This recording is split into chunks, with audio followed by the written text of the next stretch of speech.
The football is not over yet. We do have a big match later today, and I'm assuming there's a 2 p.m. match. I think it's Brighton and somebody, but obviously the big match is going to be later on today between Liverpool and Manchester City, but that's not what we're talking about right now. We'll maybe look at that a bit later if we have some time.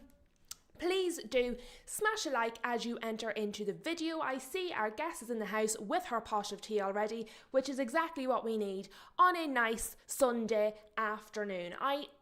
In my head, it's still the morning. It's my only day of the week I get to lie on. I thoroughly enjoy it. Everything's a bit slower on a Sunday. To me, it's still morning time, even though it's technically afternoon. So nice sweet cup of tea. I had some tea and toast for my breakfast this morning. I hope everybody is doing well.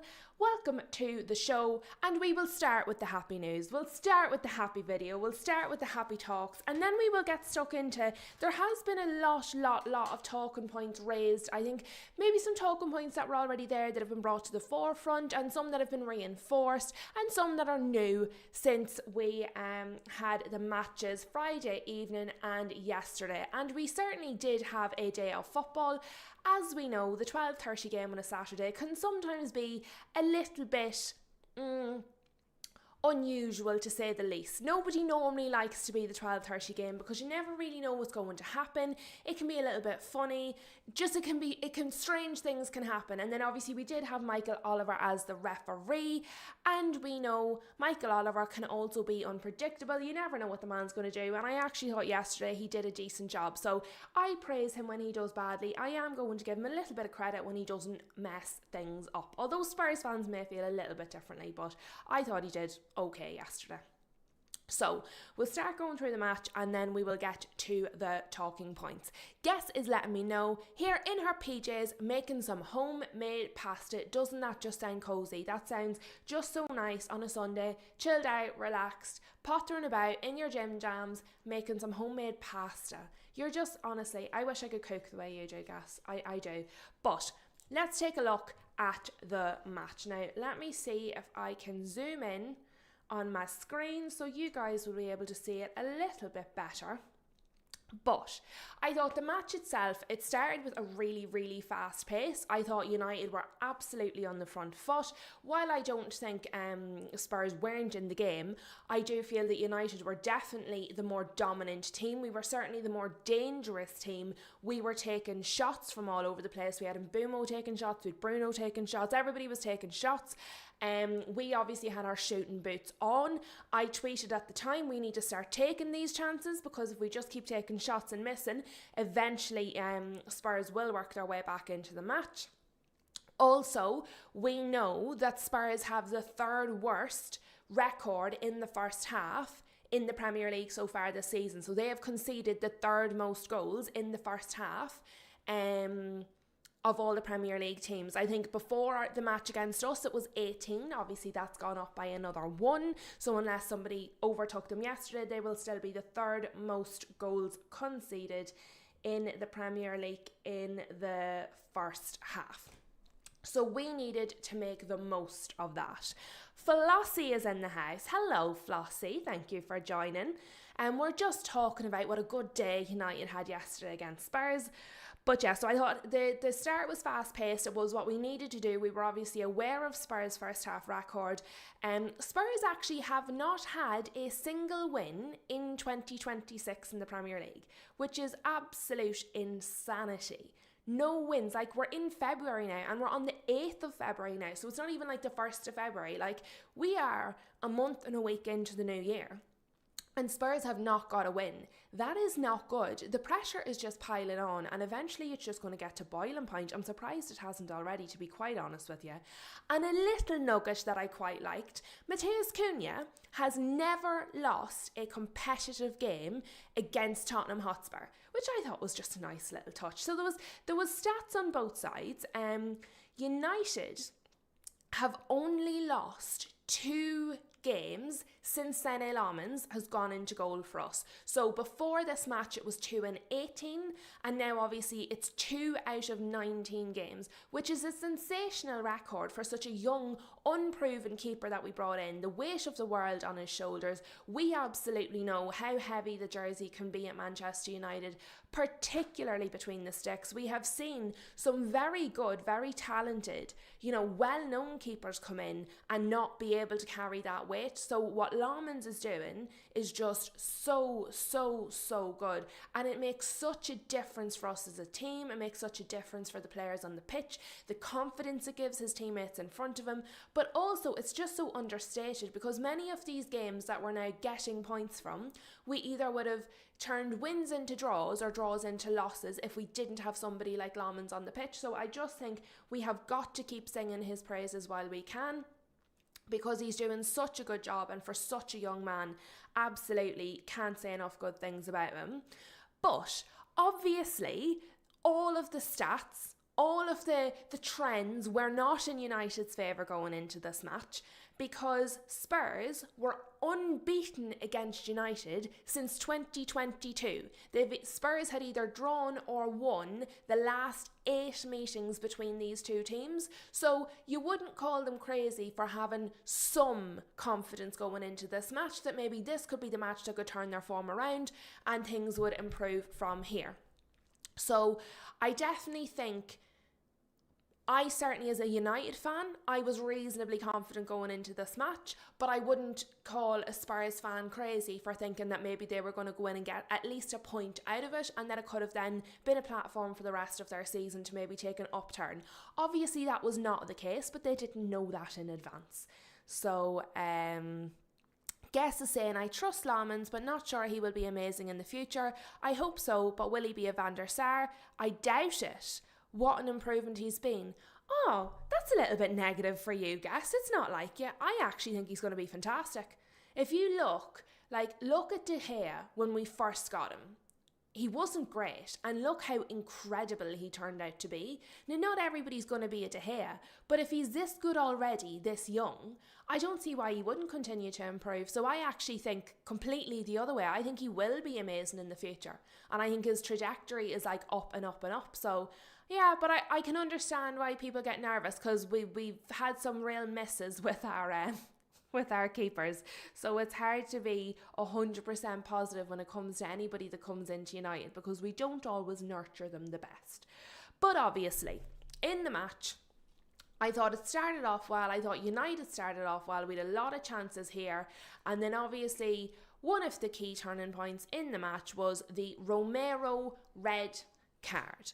Now, we have spoken quite a bit about Romero recently, about his comments, about what he has to say about the Spurs board, the things that, he has to say about the leadership at the club, saying that, he shouldn't have to be the one coming out to say these things, that they don't have enough players, that it was disgraceful that they only had 11 players available for their previous match. And while a lot of people agreed with the sentiment of what he was saying, there were certainly a lot of fans that kind of thought, probably not the right person, probably right message, wrong messenger, probably not the person who should be saying this, and maybe you should focus on your leadership on the pitch rather than off it. Get the on the pitch sorted out before you're coming out so vocally. And as Flossie says there, the man is a liability, and that's probably what it comes down to, because at the end of the day, he's just erratic. His behaviour is erratic, the way he speaks is erratic, the way he behaves is erratic, and it was absolutely 100% a stonewall red card. He stood on his ankle. Ankles shouldn't go like that, and that's the way Casemiro's ankle went, and it could have caused him a very serious injury. I would also say the fact that he didn't argue the red card and the first thing he did was check on Casemiro tells you that he himself knows what he did was reckless and dangerous. I don't think there was a nasty intent. I don't think he set out to deliberately try and injure Casemiro. I think he was just reckless. I don't think it was nasty intent. I think it was reckless. I don't think there was any intent, and I think that's actually part of the problem. He's doing things and they're not intentional things. He needs to think before he does. He needs to think before he speaks. He needs to think before he tackles. He needs to think. And so I think it's disappointing, and I'm sure and I don't know yet, but I'm sure there are some Spurs fans that are maybe angry about it as well, because he has actually been a shining light for them in performances sometimes, some matches this season. There's been some matches where he has been the guy that has dug them out of the hole, and then there's other matches where he's behaving like this. Because this is his second red card of the season, he is now going to miss 4 matches. So it's not even 3-match ban, it's going to be a 4-match ban. He gets an extra match because it's his second red card of the season. So when you have the guy who's coming out saying it's disgraceful we only have 11 starting players, it's disgraceful that we don't have enough people to start, it's disgraceful the state that our club is in, this guy has now reduced you by an extra player, your captain, someone who has dug you out of a hole. So the very person complaining that you don't have enough players and it's disgraceful is the guy who now makes sure you don't have enough players even more so. And also, because of the extra match, I believe he now misses the match against Arsenal, which is obviously going to be a massive match. Spurs are definitely getting dragged into the realms of a relegation battle. They're not in it yet because they're still a little bit ahead, but I mean, if the likes of West Ham and other teams down there and kind of Leeds and the teams that are around there keep picking up points, I don't think it's insane to say that Spurs will be under threat. Not that they will go down, but they'll be under threat. They'll be in and around it.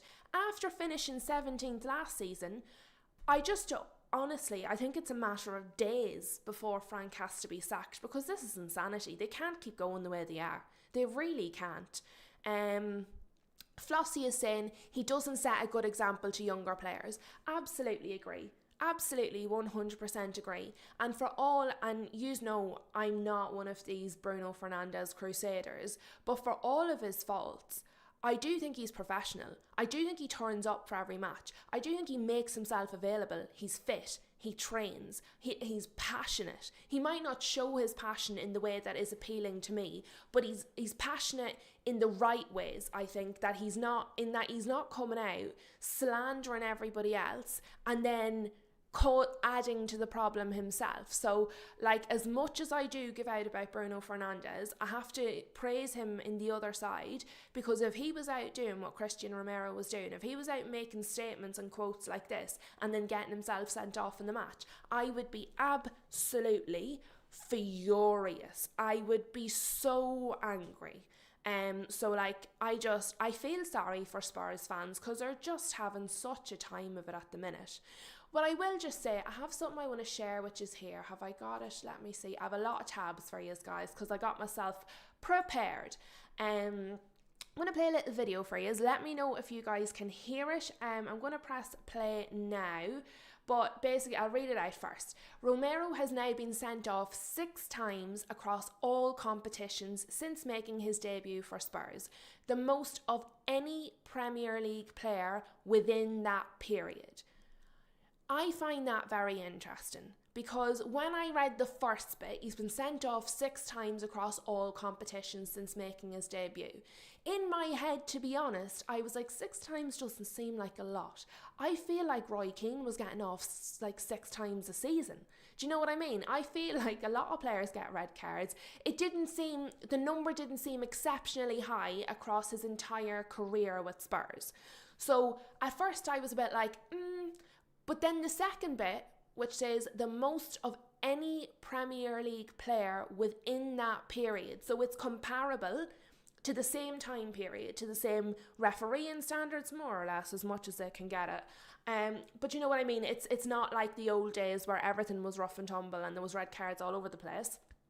This is comparable to other modern day players. So when you put it like that, it's the most of any Premier League player within that period.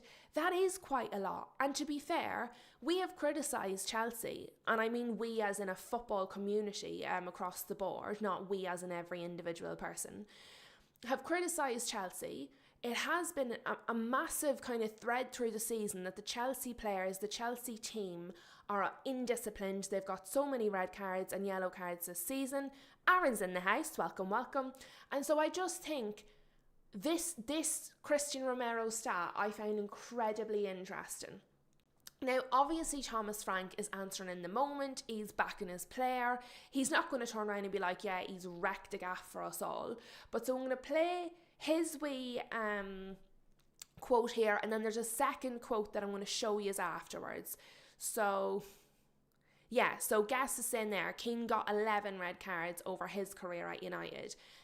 So, like, 6, I think when you compare it against other modern day players, it's a lot.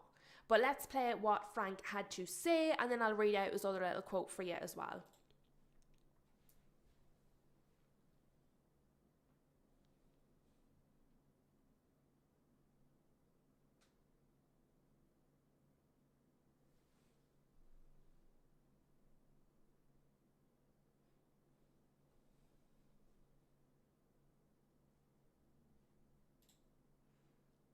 Has nobody got any sound? Can none of you guys hear that? Because I have the sound turned on. Just let me know, Flossie and Aaron. No, why is that not working? That's a bit silly.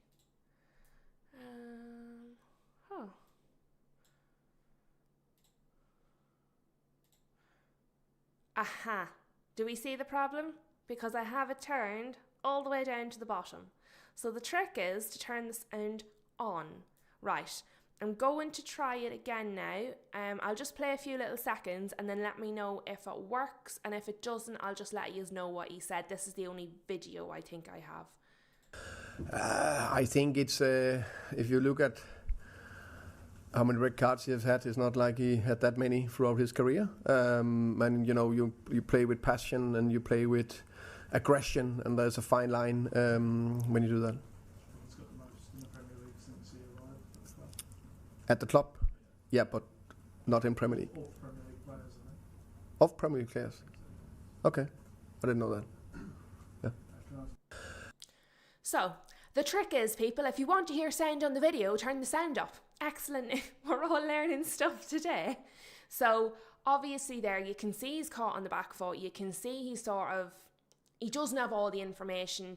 He's having quite a time at the minute. I don't really think you can criticise him a huge amount for not having absolutely everything to hand immediately. But another quote, so also from the conference there, Thomas Frank on Romero red card, and this is by Chris Wheeler. Christian, first and foremost, there is no intention to do the follow through, which I think I agree with, to be honest, and get a red. So he's not planning to get sent off, which is obvious. No one wants to get sent off. He clearly goes for the ball, which, yeah, unfortunately, the way the rules are, it becomes a red. Now, I think that glosses over the fact that, unfortunately, whether he intended or not, what he did was reckless and dangerous and could have seriously injured another person. So I agree with him up to this point. The way the rules are sort of implies that Romero had no part in it, and it's just because it's just one of them rules. No, it was reckless, it was dangerous. He didn't mean to, but he did. Do you know what I mean? So I think he's kind of downplaying it slightly. Christian apologised to his teammates in the dressing room. Look, which is pretty standard. When you get sent off, you let them down, you apologise.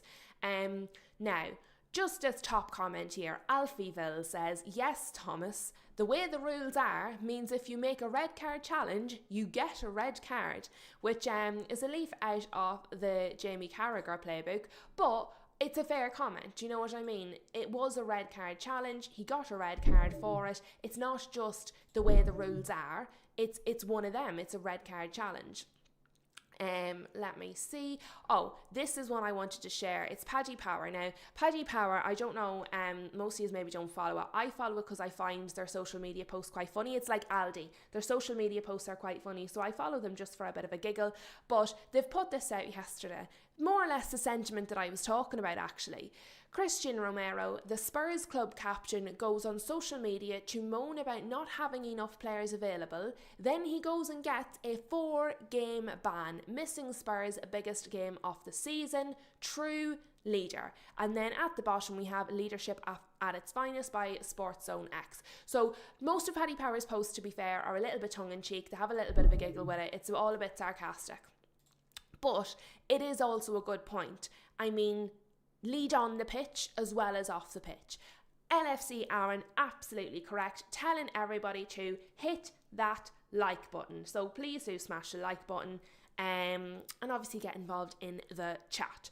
But let's carry on. So the red card happened. Obviously then it becomes 10 against 11. What I will say is that actually made me nervous. Because while most teams would be happy enough to go up against 11 versus 10, I have a strong memory of a certain game against a certain Everton. And I thought, well, we don't necessarily play well against 10 men. I actually thought we've been doing very well, high tempo, getting chances, taking shots against 11 men Spurs. I'm not sure I want to play 10 men Spurs, so while I do think it was a red card offence, I'm a little bit disappointed that he's got a red card because I would rather he didn't. But anyway, the lads didn't wait too long. They put me out of my misery. Mbeumo scores the goal. Kobbie Mainoo gets the assist. It actually comes in from the Bruno Fernandes corner, comes back out. Kobbie plays it out to Mbeumo, who kicks it in the back of the net. Now, we have had a large number of set-piece goals this season. I have consistently said I don't care how we score the goals once we score the goals. I don't really have a problem with set-piece goals by any team. I genuinely don't. I've consistently said that all season. It doesn't annoy me. It's not one of the things. I don't like tiki-taka back side to side to side to side to side. I find that boring to watch. Set pieces, I don't really care, being honest with you.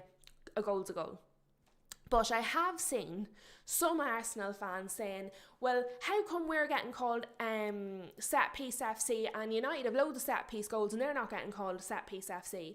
I think the difference is because a lot of the set piece or corner goals that Arsenal score are a bit of rough and tumble. You sort of crowd the keeper. It's not very glamorous. They're not very pretty goals. They're like cage warriors, and then somebody shuffles it into the back of the net, which is effective. I'm not saying don't do it, but it's not as pretty as, say, our set piece goal where it was played in, played out and into the net. You could see that it was something that had been worked on. It looked quite neat, it looked quite tidy, it looked a bit more glamorous essentially, it looked a bit more skillful, which I think is why it doesn't get criticised quite as much. Also, you're top of the league and we have been consistently terrible for about 15 years. So I also do think that people, like, you're more liable to want to criticise somebody who's doing better than you. So that's why I think Arsenal are getting more criticism for it, to be honest with you. I don't think it's that big of a deal though. It was a lovely goal. And actually what I found very, very interesting was, first of all, Michael Carrick was interviewed at half-time by TNT as he's walking back out from the tunnel to the dugout. Didn't like that, not a fan. We don't need halftime we don't need halftime interviews, honestly. It's unnecessary. They do 16 million interviews as it is. Completely unnecessary. Don't see the point of it. However, he did make some interesting comments, one of which was that Johnny Evans has been working on set pieces with the lads, and that this was one from Johnny Evans and the analyst's playbook. And it essentially went off better than it had been going off on the training pitch, because Mbeumo came out and said that on the training pitch they have been practicing this, but it hasn't gone in the back of the net. So they did something they've been practicing and they've actually done it better on the pitch than they've done it in training, which is even better again, to be honest with you. Aaron is asking me my thoughts on Sesko. I actually think what we're doing with Sesko now, since Carrick has come in, giving him 20 minutes at the end of the match, taking the pressure off him, taking the weight of the world off him, I think is exactly the right thing. So anybody that saw me speak the entire way through the transfer window, I was absolutely consistent. I didn't want Sesko or Gyökeres. It was nothing to do with either of the players. They weren't what I wanted. What I wanted was a Premier League experienced, kind of already developed, ready to go striker. I would have absolutely happily taken not Morgan Rogers, Ollie Watkins. I'd take Morgan Rogers, but he wasn't who was being talked about. At the time it was Ollie Watkins was being talked about. I would have taken him all day, every day. I have also consistently said that one striker at Manchester United is absolutely ridiculous. We need at least 3. Manchester United should have 3 strikers. We should have 2 experienced and 1 developmental striker. Minimum. That should be the lowest bar. So I have no issues with Sesko. I have no issues with having Sesko. I prefer him to Gyökeres from what I've seen in terms of personality, in terms of application, in terms of just general demeanour. And I think that's because we've been burned so many times by players who have got a bit of an attitude, and I don't think we need that at the moment at Manchester United. I do think they're at very different points in their career though. They've been consistently compared because obviously in the summer it was, will Arsenal go for Sesko or Gyökeres? Do United want Sesko or Gyökeres? They were in the same conversations with the same teams, and therefore they've been lumped into the same bundle by everybody. But for me, I actually think they're at very different points in their career. So Sesko came to us. We knew he was a developmental striker. We knew that he wasn't fully ready. And most of the fans knew he probably shouldn't be our first striker. He was maybe a better version of Højlund, but again, he was developmental. I would have liked to take Sesko and Ollie Watkins. Sesko and, say, for example, a Harry Kane. Not Harry Kane specifically, but that mould. So for me, I would have wanted experience and someone developmental like Sesko. Victor Gyökeres came in as one of the hottest strikers in Europe. He was already not developed as a Premier League striker, but developed as a striker very much so. So I think they're in very different stages of their career. And I think the comparisons come from the transfer window rather than actually the fact that they should be compared. But I'm happy enough with Sesko. I'm happy that he's not having to start every match anymore. I'm happy that he's coming on. He's getting minutes, but that he's getting minutes where he's not under as much pressure and therefore he's able to play freer. I think he's a lot of development to go, but I think at the moment I see potential. I would like to keep him, but I want somebody. I'm so glad we have Mbeumo. I think Mbeumo is facilitating Sesko's growth, but we needed somebody else as well. At the moment it's working, but you know what I mean. And you're most welcome, Aaron. I will always answer questions when people throw them in, because really we're just here to have a bit of a chat. So if there's something you want, like obviously I have an idea what I'll talk about, otherwise I'll be talking in the wind. But if there's things you want to know or ask me, use belt away and I'll just answer whatever you want to ask me. No problemo. But Amad Diallo then, he almost injured himself. He almost injured himself doing this one. Welcome, Jay. Good afternoon to you, sir. Amad Diallo, I can't remember which Spurs players it was, but he goes in and he almost gets his own leg caught behind the Spurs players, but he can fly in, and if he'd come in slightly earlier and caught the player in a slightly different spot instead of getting his leg caught behind him, Amad could have got himself sent off, because it would have looked very similar to what Romero had just done. So, and I wouldn't have argued it, because I would have said, well, the rules are the same for everybody. But what do you call the chap that, hold on, I've written his name down, Holland, is it Steve Holland you call him?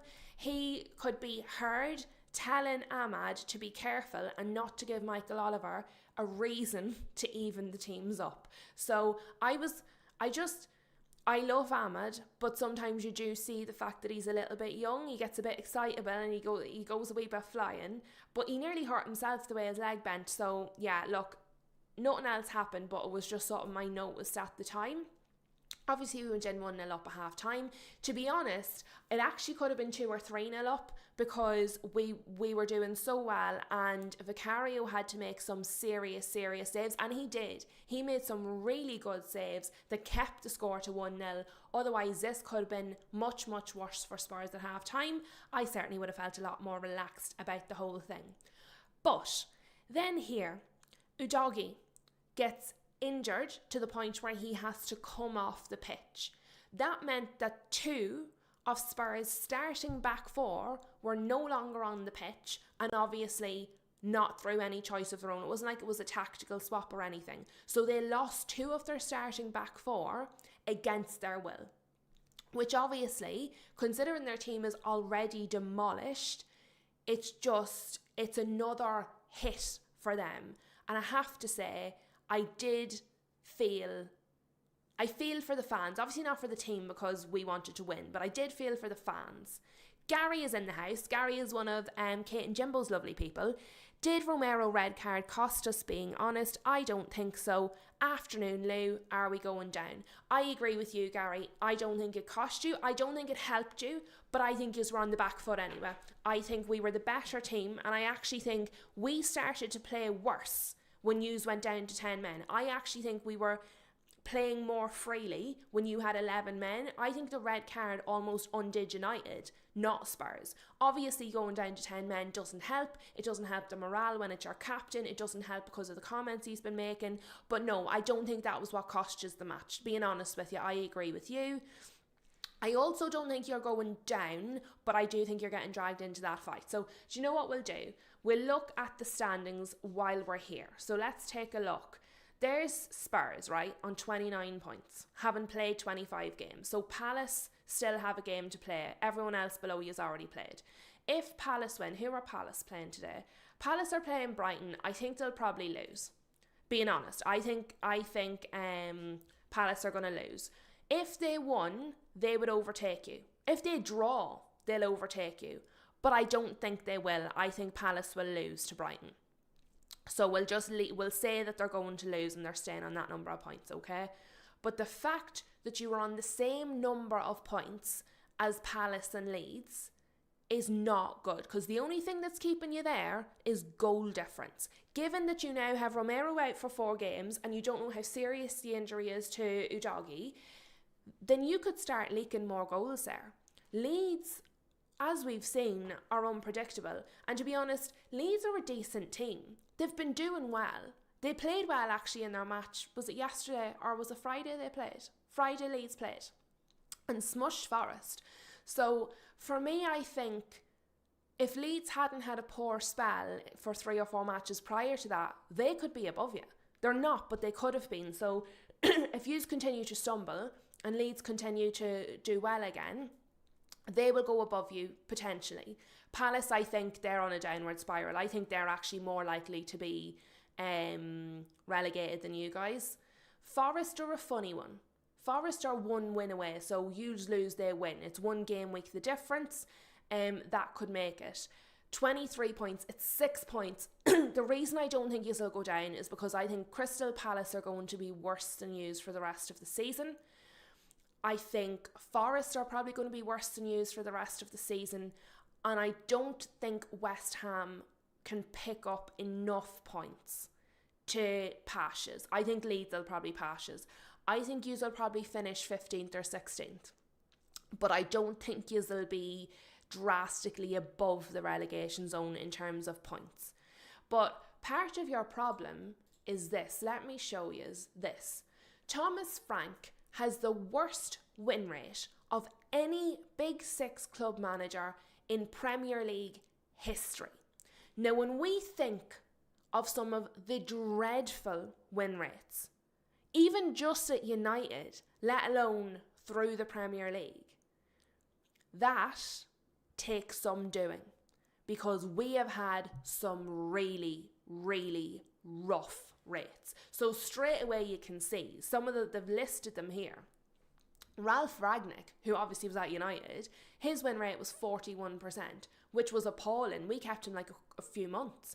Frank Lampard, who had the pizzazz taken out of him, 43%. Kenny Dalglish, 42%. Nuno, how many times has Nuno been sacked in the last few seasons? 50%. Mark Hughes, 40%. Ange, 40%. Graham Potter, 31%, which is appalling.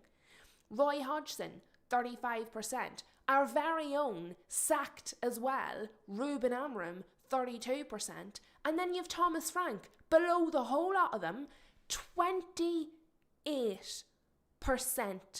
win rate. That is abso-fucking-lutely appalling. Honestly, I cannot emphasize how terrible that is. That is so bad. And I can't imagine how angry and frustrated the Spurs fans must feel right now. Romero is a liability. You have an unforgivable number of injuries. Your board clearly isn't back in the club when you have that many injuries and they do nothing in January. It's all terrible. But there is nothing that can excuse a 28% win rate. That is woeful. And as I said, I experienced this 32% in full colour. I know exactly how dreadful 32% was. So I can't even imagine how bad 28% feels. I just think it's woeful. Really, really, really bad. So I do not think you will be relegated. However, I definitely think you're going to be in and around it, and I think you're going to be scrapping. And another thing that is not going to help your situation at all, because we're talking about the injuries, is this. Kulusevski is fighting to save his season. The player's patella healed in December, but the knee has been swelling up after training on the grass. Kulusevski has had anti-inflammatory injections to help with the pain. Ideally, specialists are trying to solve the issue without further surgery, which can't be ruled out. No harm if his knee is swelling up every time he trains on the grass, and that's with the anti-inflammatory injections. He is absolutely going to have whatever this surgery is. Absolutely, 100%. So it's not quite the same thing, but I have arthritis in my knee. It causes inflammation behind the patella. I also have a liquid sac in my knee behind the same patella, okay? And the pain that I be in sometimes is unbelievable. I have anti-inflammatories that I need to take, which oftentimes don't help. I find deep heat is the best job. But I can't imagine the pain this man must be in every time he has to try and play or train. He is going to have this surgery, which obviously means he's probably out. If you just read between the lines, he's likely out for the rest of the season, or at least towards the end of it. It's not looking any better. I can't understand. Now, we didn't do any business whatsoever in the January transfer window, none. You've at least got Conor Gallagher, who has been very good for you. Has been very good since you have got him. I know it's not loads and loads of minutes, but I've seen both of the last two matches, and he's been very good in both of them. And I actually think in the match against us, he was one of your best players. I think him and Van de Ven were very good. So, like, I think you are going to struggle. And then where's my other one? I have another one. I've all the bad news for Spurs. Sorry, lads. No, this is a little bit of good news. So you let me know if you think this will make any difference for him at all. So Tottenham have 12 days rest before they play in the North London derby later this month, while Arsenal will play 3 games during that time. Now, obviously, the whole idea is they're praising Arsenal because that's the price of challenging on all fronts, and well done, Arsenal. They're smashing it this season. I know it hurts me to say it, but it's true. But 12 days rest. I don't know, is there any possibility they're going to get any players back in those 12 days? Obviously, some of them definitely not, because they're quite serious injuries. But this rest could be absolutely key for Spurs. They need the rest. Their players are getting injured all over the place. Clearly their muscles and their ligaments and everything are all strained and stretched and hurting and swollen. So this 12 days of rest could literally be absolutely priceless. We're going to have about that as well, I think, because we're not in any of the cups either. So I think our next game is about that as well. And then we play the Monday evening after. We've a horrible... United aren't playing for ages now, and we're on such a good run. It makes me worry when we stop to start again, it might not be as good. But yeah, I just thought this might give them something. It also makes me wonder, you're not going to sack Frank and get a new manager in, and then they have to play Arsenal. So might it be after he loses to Arsenal, whether it's expected or not, that's when he gets sacked? I know Kate had said previously she thought they might wait until the end of the season, kind of like what Liverpool are doing with Slot. but I think it's coming to a head now. I really think it's coming to a head now. And as I said, while I don't feel sorry for Spurs because they're the enemy and we needed the points, I do feel sorry for the fans because it's bloody hard. But let's go back to the match, because we went way off on a tangent there, but it was a good wee tangent. We enjoyed it. So we're back in the match. Let me share my screen again. Obviously then, so this was Udogie going off injured, which is what we were talking about. Then, as we were mentioning there about Sesko, he came on in the 75th minute, which again, he got about 20 minutes at the end of the match, which is exactly the same as the last match. Great idea. Obviously then, they're throwing out the kitchen sink at it, anything to try and just get something, because at this point, it's still only 1-0. You're still in the game. Anything can happen at 1-0. Bruno Fernandes makes it 2-0. And apparently that was Bruno Fernandes' 200th goal and assist involvement for Manchester United, which is unbelievable. Like, flowers where they're due. That is sensational. 200 GA.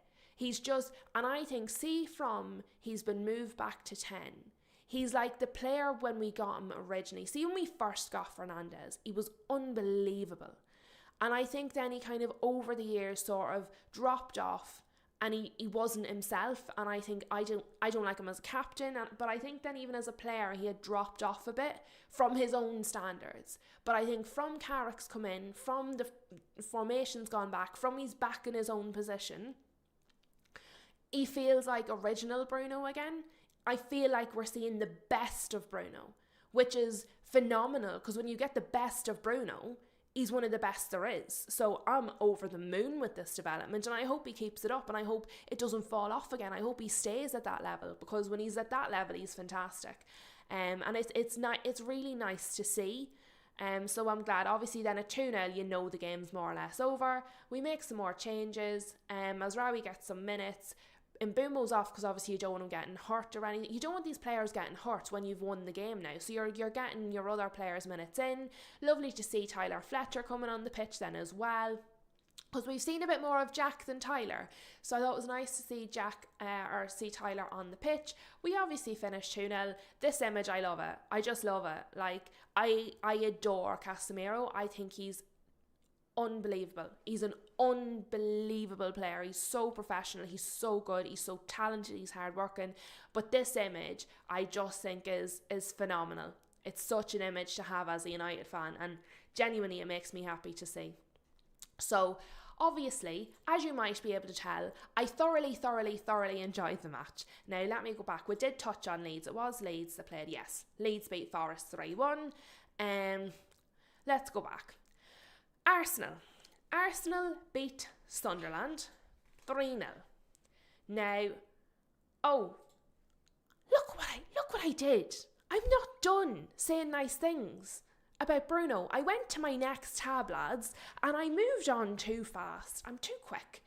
But just let's have a look, because I often criticise Bruno. I do. I say I criticise Bruno when I feel he needs it, when I think he's not been good enough. But I think it's important to give credit where credit's due. So Bruno Fernandes' season so far is 12 assists. So the top player in orange is obviously Bruno. The one underneath is the next top player. So it's the next person to him. So for assists, that's Turkey with 7. So he's 5 ahead of Turkey. And if Sesko had put away the goal at the end of the match to make it 3-0, he would be on 13 now. But he's not. He's still on 12. Chances created. Now, Declan Rice has rightfully got a huge amount of praise so far this season. He's been very, very good in Arsenal's midfield. He's added so much to their team, and he's highly likely their future captain. So I have no qualms about Declan Rice getting his praise. He completely deserves it. But Declan Rice, is on 44 chances created so far this season. Bruno Fernandes is on 68. Considering he was played out of position and wasn't particularly good for most of this season in the midfield role, he still has 68 8 chances created, which is unbelievable. Big chances created, so obviously that's just any chance at all, which can be a little bit skewed. So if we look at big chances created, he has 16, Ryan Cherky with 12, which is also very good, but obviously 4 is a big difference there. Key passes, he has 54. Wirtz, who is now coming into his own, is growing into his role at Liverpool, has 40, so 14 the difference there. Through balls attempted. Now this one probably isn't as dramatic because, I mean, you can attempt a through ball, but anyway, it shows that he's trying to make those chances. He is 21, and Bruno Guimaraes, the two Brunos, has 18. So yeah, like that, I do. I give Bruno a hard time, so I think it's important that when he does well, that I highlight that as well, just to be fair. However, what I don't understand is why our very own Brian Mbeumo is not in the talks for transfer of the summer. I hear the talk about Ekitike, which is fair enough. I've been on board with that. I've heard the talk about Voltemada, which was fair enough. I heard the talk about that, even though he has now drastically fallen off, but he's had a great start to the season. Nobody is talking about Brian Mbeumo, and I don't understand why. He has been sensational for Manchester United. The impact he has had on the team is incredible. He's our top scorer with 10 goals in all competitions. And if I show you this here, Brian Mbeumo has already scored 5 Premier League goals against the big 6. So off those 10 goals in all competitions, 5 of them are against the big 6, the traditional bigger teams. He scored against Liverpool away. He has scored against Spurs away, he scored against Man City at home, he scored against Arsenal away, and he scored against Spurs at home. So he's done the double over Spurs. That is unbelievable. He has played on the right, he has played on the left, he has played at 10, he has played down the middle, he has played in 4 different positions. He's been unbelievable in all of them. He is the reason Sesko now has the opportunity to grow without all the pressure on him. He's been fantastic. And so I would give it to him because I think he's brilliant, and obviously I am slightly biased. But on an unbiased point of view, I can't understand how he's not in the conversation, because let's not forget, not only is he our top scorer with 10 goals in all competitions, not only has he scored 5 goals away against the traditional big 6, not only has he done this while playing against or playing in 4 different positions throughout the season and 2 different managers, he's also been to AFCON and back in that time. Not a problem, not even a blip. So the fact that he's not even being acknowledged in the conversation, I think is incredibly disrespectful, and I think it's an oversight by everybody who's having these conversations. He very, very seriously needs to be talked about. As I said, I would give it to him. Fair enough if you wouldn't, but he definitely should be in the conversation, because what he has done at our club is incredible. It cannot be overstated what he's done. So yeah, I just wanted to throw that out there for everybody, because I 100% believe he needs to be in these conversations, and people need to start taking what he's doing a lot more seriously. But let's go back. We're moving on. Arsenal beat Sunderland 3-0. I just think Arsenal are winning the league. I said it, was it maybe 2 weeks ago? I came on the live and I said, right, we probably just have to admit to ourselves at this point that Arsenal are winning the league. I'm actually very concerned at how many trophies they might win, because not only are they in the competitions, they're favourites to win all of them. I don't think they're doing a quad. I mean, surely they can't do a quad. That has to be mental. But I mean, I don't even know if a treble is out of the question, which sounds insane. But you know that saying, sometimes when you're waiting on a bus, there's none, and then 3 come at once. You know the bus phrase, where there's no buses and then they all come at once. And I wonder, just, is that what it's going to be like for Arsenal? No trophies for years, and then they're going to get 2 or 3 all at once. I can't allow myself to think that they would win a quad. I don't think they'll win the treble. I think they might win a domestic treble. I'm slightly concerned. I'm slightly concerned because I think they're going to win the Carabao Cup and I think they're definitely going to win the league. They might win a domestic treble here, which makes me slightly sad. But I think we just have to recognise it at this point. Start to prepare ourselves emotionally for the barrage we're going to see from Arsenal fans. Bournemouth Villa 1-1. So Villa are well and truly out of it. I said this with Ash the other day. I felt like what was motivating Villa was the fact that they were keeping up with Man City, the fact that they were keeping up with second place, the fact that they were still in the chase for the Premier League. I think when they dropped off, that was it. They lost that key motivation. Unai Emery pushing his own players. The player that then subsequently got injured and is now out for them. And I just think once they dropped off, that was it. I think they're going to drop off. They might actually even drop off, like out of the top 5 now. I think that's the start of a downward trajectory. Maybe not as bad as Crystal Palace, but I think they're on the way down. West Ham beat Burnley. We predicted that, I'm pretty sure, in our predictor. That doesn't surprise me drastically. West Ham haven't been horrendous considering where they are in the league. We did think Fulham was going to win this. Everton won. And can I just say, considering they have Jack Grealish out, they're actually doing quite well. I think they've had maybe not better results, but certainly equal results from he's been out since they've had similar results before and after he got injured, essentially. I thought they might drop off, but they haven't. I actually think they're doing almost better. Damien, Villa dropping off, we are lurking. Well, you never know. You never know who's lurking about the place these days, you see. Chelsea beat Wolves 3-1. It makes me sad for Wolves because they did have a nice little run there. So they were dreadful. They had a nice little sequence and now they've lost another few. They need to get past 11 points. They need to get off 8 points. But it's a bounce back for Chelsea under Liam Rosenior. Let me have a look at Chelsea because where are we? Matches is what I'm looking for. So can they show me the matches they've already played, please? Results. There we are. So they beat Wolves. They obviously lost against Arsenal in the second part of the semi-final in the Carabao Cup. They had beat West Ham. They beat Napoli. They beat Crystal Palace. So like essentially Arsenal, the 2 Arsenal matches were the blip there. Other than that, under Rosenior, Chelsea are doing well. Like, it's not much more to say there.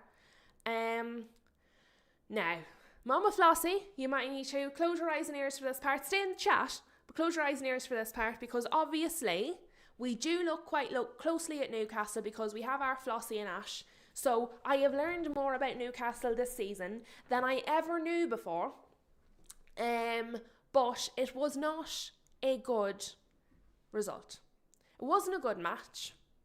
It wasn't a good situation. And Newcastle lost 3-2. Now, Brentford, before we go any further, have been very good this season. Unexpectedly good this season. So, Simon Ashby here wants to know. Flossie, don't you go anywhere. You don't have to, just mute me. How the hell have Brentford lost Mbumo, Wissa, Norgard, me and their manager, and they are 4 points off the Champions League and level with champions Liverpool? Keith Andrews has to win Manager of the Year by a mile. And I think this is really, really important because as I've said on the channel many times, when a team loses, we often focus on that team. What have that team done wrong? What's bad about that team? Why is that team falling apart?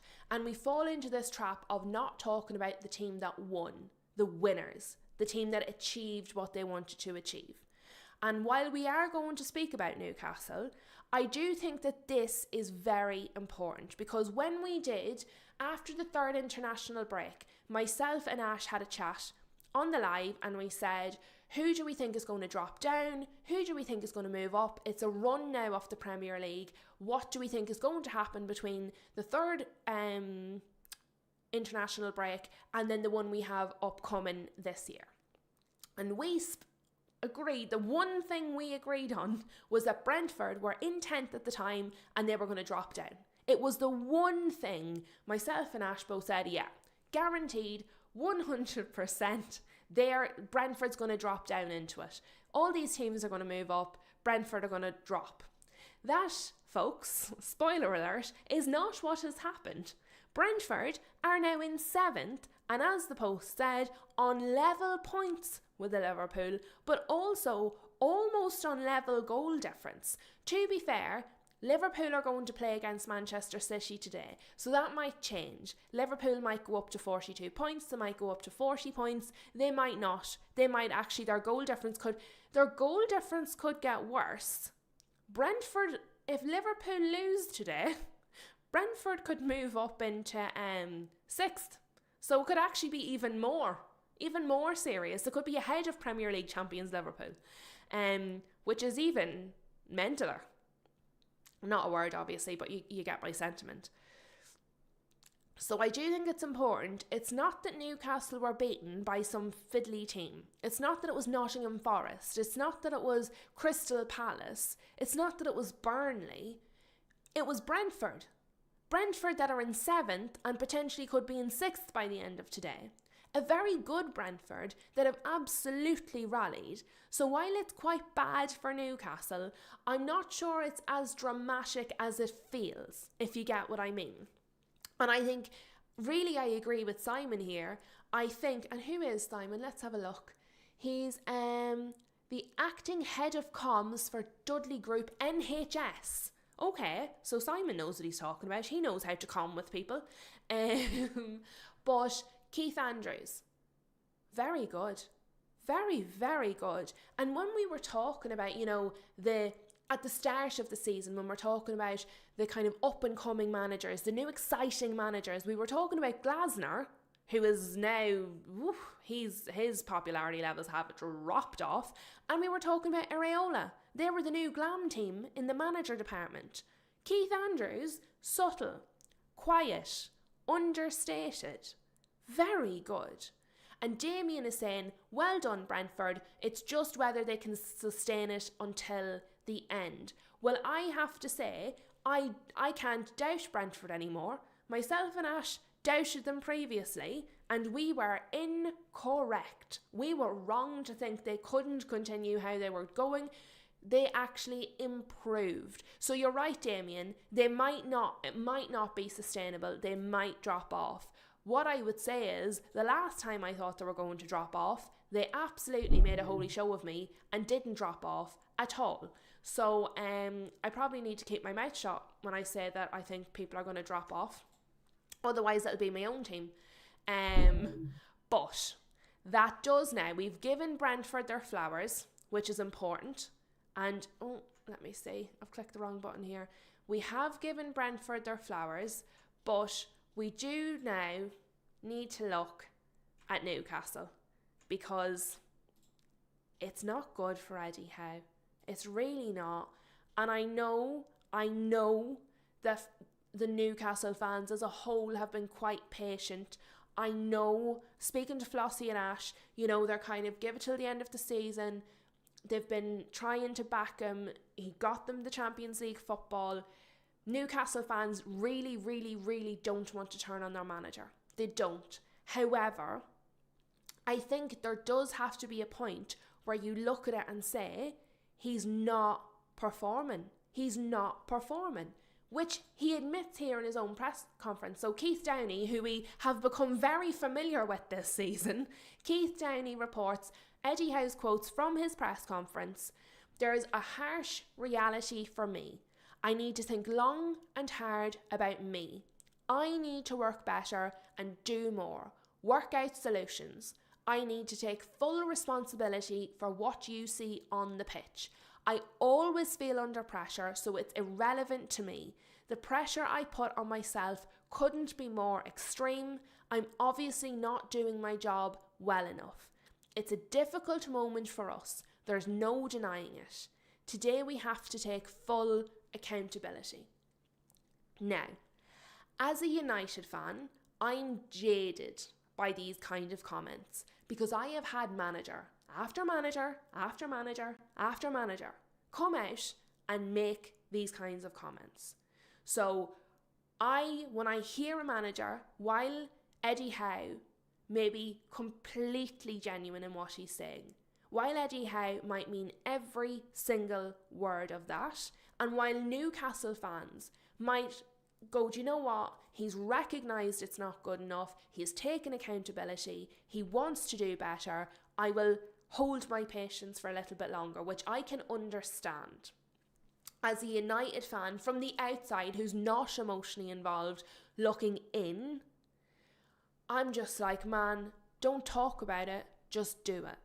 But again, that's because we've seen so many managers say that before, that it does impact how we receive it when anybody says it again, whether it's for our club or not. So I do think, look, what else can the man say?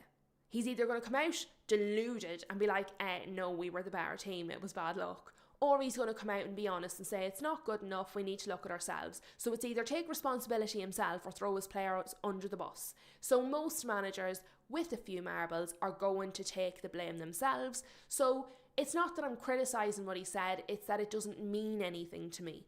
You need to go and do it, not just say it. And I do think, I'm not necessarily saying sack him right now this minute, but I do think there needs to be question marks. I do think he needs to be looked at.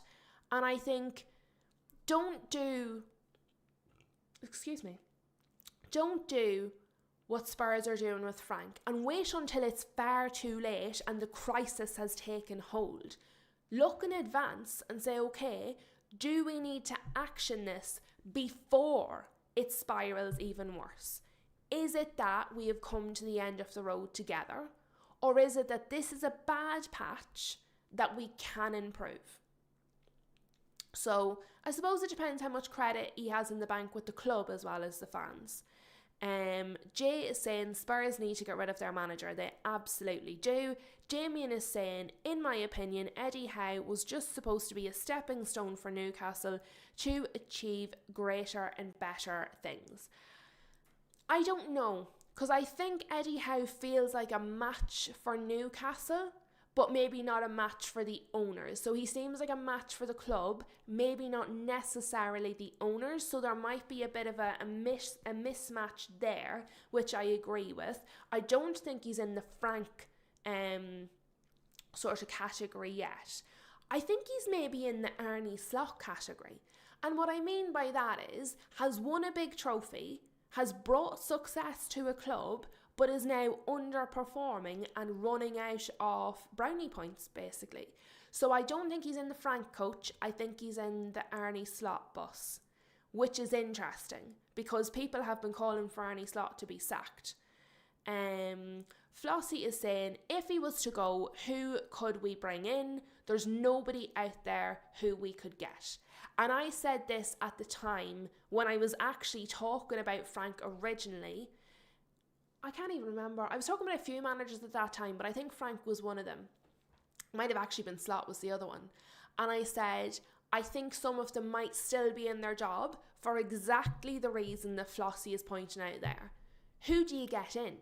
Because if you're not bringing someone in who's guaranteed to be better, what's the point?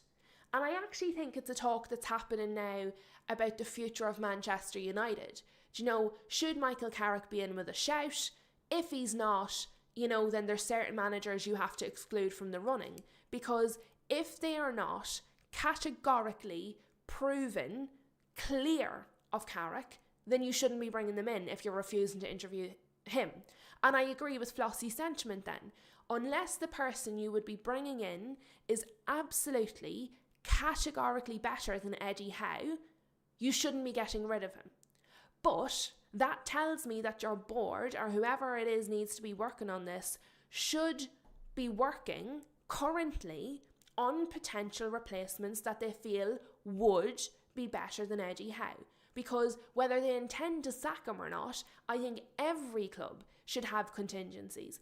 I think there should always be future planning. There should always be a pipeline. There should always be a backup plan at every club. And I think if there isn't, it's irresponsible, to be honest with you, because everybody should have that. But at the moment, he's not doing good enough. He's not getting the results. He's not getting enough out of the team. He's making mistakes. And I think if we're going to talk about every other manager in the Premier League losing their job, I think it's silly not to talk about Eddie Howe. If everybody else can be sacked, I don't think Eddie Howe can be untouchable. So I don't think he should be sacked on a whim. I don't think he should be sacked if there isn't someone who's definitely going to be better. But I don't think having the conversation should be off the table because he's underperforming. And like he's saying that himself. I need to think long and hard about me. I need to work better and do more. Work out solutions. I need to take full responsibility for what you see on the pitch. So he personally doesn't feel that he's doing good enough. Do you know what I mean? So I think the conversation has to be had. We have it about everybody else. But I agree, you can't get rid of him for somebody who's not definitely better, because then you might as well have just kept him. What's the point? So it's a difficult one. But I think a lot of it will probably depend on how Newcastle's season progresses from here. So at the moment, Newcastle are in 12th. They're 1 point behind Bournemouth. Huge is in the house. Hello, Huge. How are ya? Damien with a good point. Spurs versus Newcastle looks interesting. I'll be honest, I reckon Newcastle smash Spurs. As much as I'm saying there Eddie Howe is not doing fantastic, I don't think he's at Frank levels. I think Newcastle smash Spurs. When is that match? Let's have a look when that match is going to be. What have I clicked? What have I clicked, lads? Hold on till I see if I can pull it up. Newcastle matches. Zoom out so I can see what I'm looking at. Share my screen so you guys can see it. So Spurs play Newcastle. Spurs will be at home on the 10th. Oh, Jesus. Oh, okay. This week. Very relevant. Okay, I didn't realise that was what they were playing next. Oh, I think Newcastle beat Spurs. I do. Even in their current situation, I think Newcastle beat Spurs. They've not been woeful. They've been up and down. They've been not unpredictable. Inconsistent. They've been inconsistent. Tottenham have been consistently bad. Newcastle have been some good, some bad. So I don't... Jesus, if Spurs beat Newcastle there... Oh... I just don't see, I can't see it. I can't make myself, I'm trying to imagine it. I can't make myself see it. I think Newcastle have to beat Spurs there. Oh, that was a great point, Damien. That's a fantastic point. I didn't realise that was the next match. Good stuff. Thank you for that comment. Flossie is saying we better beat them. And Huge is helping the situation by pointing out Newcastle lose away, because obviously you're looking at Newcastle's away form. Like, look at the form of the two teams going in. Bloody hell, lads. That also reminds me, because we have midweek Premier League games, we're going to need to do Premier League predictions. We have matches, lads. Look at this. Tuesday, what date's that? The 10th, that's 2 days away, that's Tuesday, which means I will be live tomorrow. I will be live tomorrow from 7:30. We will be doing Premier League predictions. I do not know if our Ash will be joining us. I will see if I can get somebody on with me. If not, you will have the pleasure of just my company. But we will do our predictions of nothing else tomorrow. Great shout, Jamie, and well done, and thank you for keeping me on track. Flossie is saying our away form is woeful. It is, but Tottenham's full form is woeful. I mean, I do think Frank is in a much worse situation than Eddie Howe. But if Eddie Howe loses to Thomas Frank Spurs, and there is rumblings, I know not you, Flossie, because you are, to be fair to you, you're very loyal to him. And obviously you're quite realistic in terms of who would we get in instead. But bloody hell, if you've lose to Spurs... I just don't see it. I think Newcastle win. I can't contemplate it. Sorry, Kate and Jimbo. I'm upsetting everybody today. That's not going to be a good match. I'm staying out of the group chat for that one. Hugh just saying Spurs get just enough wins to keep Frank around. Spurs are bad, but just do enough to keep Frank's job. To be honest though, I think Flossie's point about Eddie Howe counts for Thomas Frank. Who did they get in instead? Is Ange available? But Ange was on our list of worst ever win record at 40%. So maybe they don't want to go back to Ange. Maybe they want somebody new and there's nobody new available that they want. So, I mean, maybe the lack of available good managers is part of the reason some of these people still have their jobs, which is also crazy. But I mean, makes sense. But lads, on that very joyous and happy note, I am going to go. I hope you enjoy your Sunday. There's football at 2 o'clock. There's more football later today. We will see what happens with Liverpool and City. I have actually changed my mind. Obviously, I hate the two clubs, so it makes no difference. But I would like City to win. And the reason I would like City to win is the Premier League standings. Because I'm looking at them while I'm sitting here. Because there's Man United on 44 points. There's Liverpool on 39 points. So if they win, they would go up to 42 points. And I don't really want that. So I actually hope... It makes no... I'm not talking about a title race or anything. I just want City to win so Liverpool don't gain points, essentially. But yes, obviously that match will be on later today. I will see you all hopefully back here at 7:30 tomorrow evening. And have a lovely day. Thank you for joining me. Smash a like if you haven't already. If you're new, hit subscribe. Thank you to everybody.